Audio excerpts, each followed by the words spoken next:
ससुराल के मेहमान। सुगंधा बहू, यहाँ आओ तो जरा। जी माँ जी, बताइए क्या बात है। सुगंधा बेटा, 8 बज रहे हैं, खाने की क्या तैयारी की है तुम दोनों ने?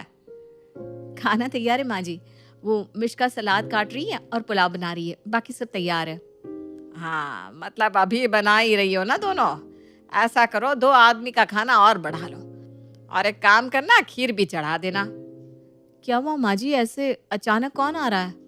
अरे तू ज्यादा आंखें मत फाड़, मेरा मिक्कू भैया आ रहा है।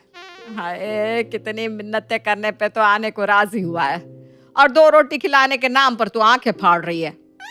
ऐसी बात नहीं है माँ जी, वो भाभी बस इतना कहना चाहती थी कि ऐसे अचानक मामा जी आ रहे हैं, सब खैरियत तो है ना।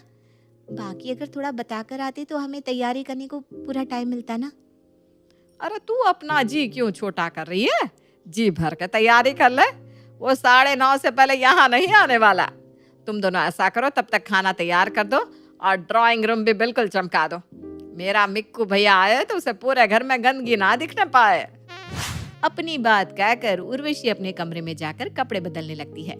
कुछ ही देर में उर्वशी नई साड़ी पहनकर तैयार होकर सोफे पर बैठ जाती है और दोनों बहुओं को काम बताने लगती है। उर्वशी के बताए अनुसार दोनों बहुएं भाग भाग कर सारे काम निपटा रही थी। मिष्का, तूने खीर चढ़ा दी है ना? और हाँ, पनीर की सब्जी बनाना। कभी घिया तौरी लाकर मेरे भाई के आगे रख दो। तुम दोनों की मिली भगत मैं खूब समझती हूँ। अगर मैं यहाँ ना बैठूं ना तो मजाल है जो एक भी काम हो पाए। माँ जी, पहले हम दोनों मिलकर यहाँ की साफ सफाई कर देते हैं, उसके बाद मिलकर खाने का काम भी निपटा देंगे। सुगंधा और मिष्का ने जल्दी जल्दी हॉल में झाड़ू पोछा किया, सोफा कवर चेंज करने के बाद फटाफट डस्टिंग की और फिर से खाना बनाने में जुट गई। भाभी, आपको नहीं लगता माँ जी को हमें समय से बता देना चाहिए था कि आज घर पर कोई खाने के लिए आने वाला है? मिष्का, इनका तो रोज का है। समय से बता देती तो ये जो रौब दिखा रही है कि सब कुछ उन्होंने ही करवाया है, वो कैसे दिखा पाती? तू छोड़ ये सब बातें, ऐसा कर जल्दी जल्दी काम निपटा ताकि हम भी आज की शिफ्ट खत्म करके चैन से कुछ देर सांस ले पाए। सुगंधा और मिष्का जल्दी जल्दी काम निपटा रही थी। तभी सुगंधा का 5 साल का बेटा वहां आ जाता है। मम्मा, अभी तक खाना नहीं बना क्या? मुझे नींद आ रही है। बन गया है बेटा, बस मैं ला ही रही हूँ। भाभी, अब दोनों बच्चों को खाना खिला दो, मैं रसोई देखती हूँ। मिष्का को रसोई की जिम्मेदारी सौंपकर सुगंधा जाकर अपने बच्चों को खाना खिलाने लगती है। तभी कुछ ही देर में मामा जी घर आ जाते हैं। सुगंधा, मिष्का, जल्दी आओ। देखो मेरे मिक्कू भैया आ गए। मिक्कू भैया, आओ आओ। सच्ची बहुत अच्छा लगा कि आप भाभी के साथ खाने पर आए। हाँ छोटी, तू इतना जिद कर रही थी, अब बहन प्यार से बुलाए और भाई ना आए, ये तो गलत बात हो जाएगी ना। और जब बहन इतनी प्यारी हो तो कोई मना कैसे कर सकता है?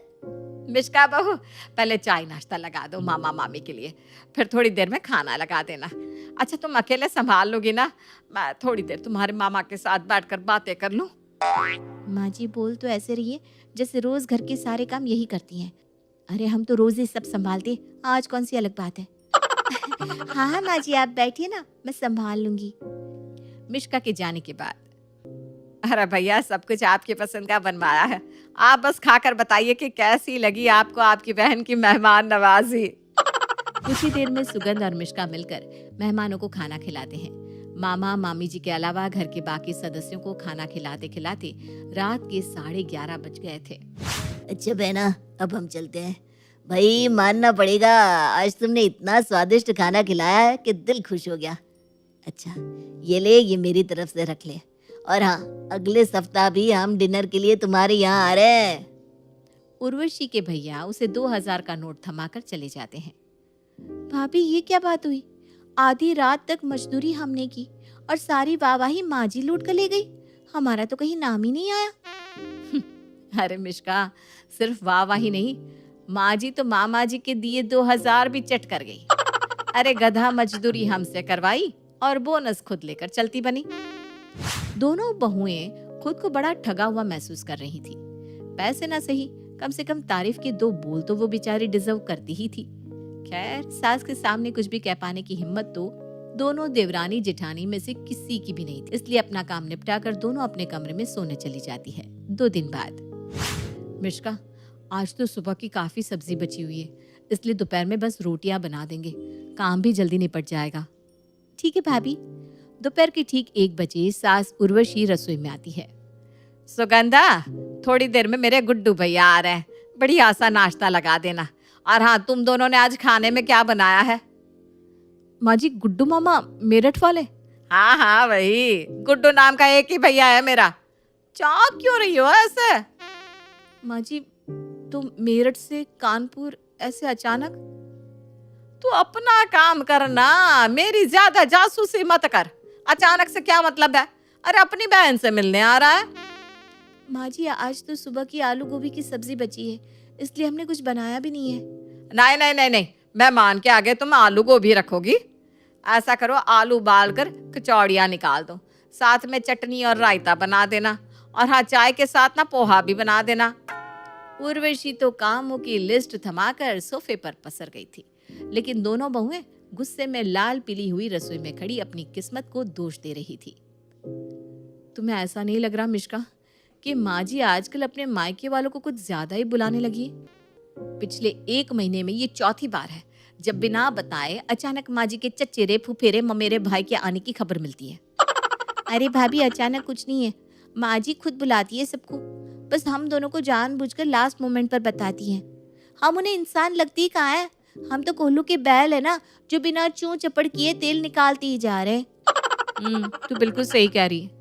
पहले माँ जी मेहमानों को बुलाती हैं, फिर हमसे तरह तरह की डिश बनवाकर मेहमानों के सामने वाहवाही बटोरती है, और फिर जाते समय उनके मायके वाले शगुन के नाम पर जो भी रुपए देते हैं उन्हें लेकर ऐसे गायब हो जाती है जैसे गधे के सर से सींग। सास की चालाकियों को मात देने के लिए दोनों देवरानी जिठानी एक प्लान बनाती है।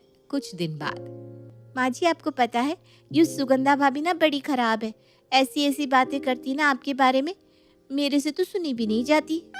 हाय राम, ऐसा क्या बोलती है ये नालायक? भाभी कह रही थी माँ जी जब देखो तब अपने भाइयों को बुला लेती है, अगर बुलाना ही है तो खुलकर बताए ना मेहमानों को कि सब काम हमने किया है। क्या बड़े बहू ने ऐसा कहा? आप ऐसा करिए माँ जी, आज आप अपने सारे मायके वालों को एक साथ बुला लीजिए और उन्हें फोन पर ही कह दो कि आज आप सारी तैयारियां खुद अपने हाथों से करने वाली हैं, और फिर सब काम ना भाभी से ही करवाइए। अब जरा हम भी तो देखें कि वो आखिर कर क्या लेगी। आप सास हो, सास चाहे बहू से कुछ भी करवा ले। बहुत बढ़िया आइडिया दिया तूने, आज ही मैं अपने सारे भाई बहनों को बुला लेती हूँ। उर्वशी सबको खाने पर बुला लेती है और खुश होकर कहती है कि आज तो वो खुद अपने हाथों से सारी तैयारी करने वाली है। अब जैसा कि उर्वशी की आदत थी, उसने बहुओं को काम की पूरी लिस्ट बताई और खुद घर से बाहर अपनी सहेलियों के पास घूमने के लिए निकल पड़ी। शाम को मेहमानों के आने से पहले उर्वशी घर पहुंची और झटपट तैयार होकर मेहमानों का इंतजार करने लगी। अरे माँ जी, आप तैयार हो गई? चलिए अच्छा ही है, खाना भी तैयार है, मैं जरा ना अपने कमरे में हूँ, आप देख लेंगी ना माँ जी? हाँ हाँ बेटा, क्यों नहीं। कुछ ही देर में सभी मेहमान घर पर पहुंच चुके थे। अरे आओ आओ भैया, आप यहाँ बैठे ना सोफे पर। उर्वशी सबको घर के अंदर आने के लिए कह रही थी कि उसके मन्नू भैया और भाभी फिसल कर जमीन पर गिर पड़ते हैं। अरे दीदी, आप तो कह रही थी आज पूरा इंतजाम आप देखेगी, सब कुछ एकदम चाक चौबंद मिलेगा, ये है आपका इंतजाम। हाय, दरवाजे पर ही पटक दिया। अरे भैया, पता नहीं आप कैसे गिर पड़े। दीदी, यहाँ तो तेल गिरा हुआ दिखाई पड़ रहा है। थोड़ा झेंपते हुए उर्वशी सबको बिठाती है और पानी लेने के लिए रसोई में चली जाती है। तभी उनका कुत्ता शेरू आकर उर्वशी के चचेरे भाई मिक्कू पर हमला बोल देता है। अरे उर्वी, बचाओ मुझे, देख तेरे शेरू ने मुझे दबोच रखा है। भाई की आवाज सुनकर उर्वशी हड़बड़ाहट में पानी की ट्रे भाभी के ऊपर गिरा देती है। शेरू, पता नहीं आज क्या हो रहा है, ये शेरू अचानक कैसे आ गया, ये तो कभी ऐसा नहीं करता। सबको पानी देने के बाद उर्वशी बहू मिश्का के साथ मिलकर खाना लगाने लगती है। जैसे ही मेहमान पहला टुकड़ा मुंह में डालते हैं, उनकी आंखों से पानी गिरने लगता है। और बहनों, पूरे महीने की मिर्ची एक ही दिन में झोंक लाई है क्या? राम राम राम।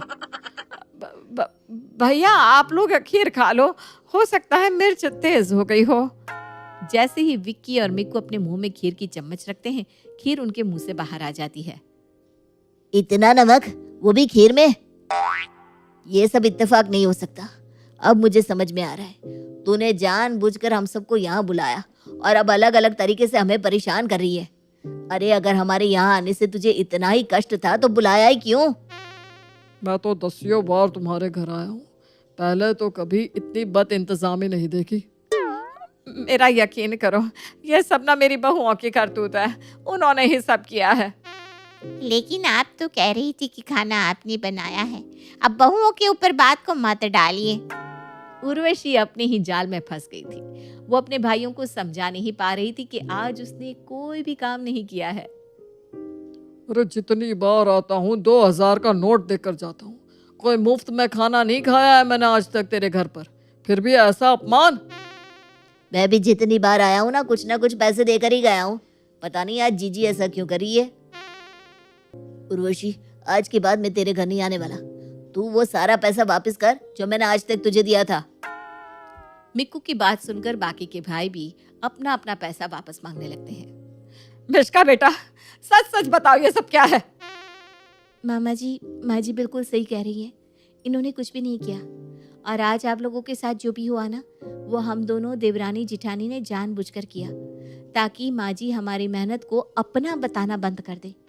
ये तो कभी भी कुछ नहीं करती, बस हमारे पकाए खाने में चमचा हिलाने आ जाती हैं। मैं तो आज के बाद कभी तुम्हारे घर आऊंगा ही नहीं। मिक्कू की तरह बाकी रिश्तेदार भी दोबारा न आने का वादा करके लौट जाते हैं। उर्वशी अपमानित होकर अपने कमरे में लौट जाती है। सुगंधा और मिश्का अपने प्लान को सफल होते देख खुश हो जाती हैं।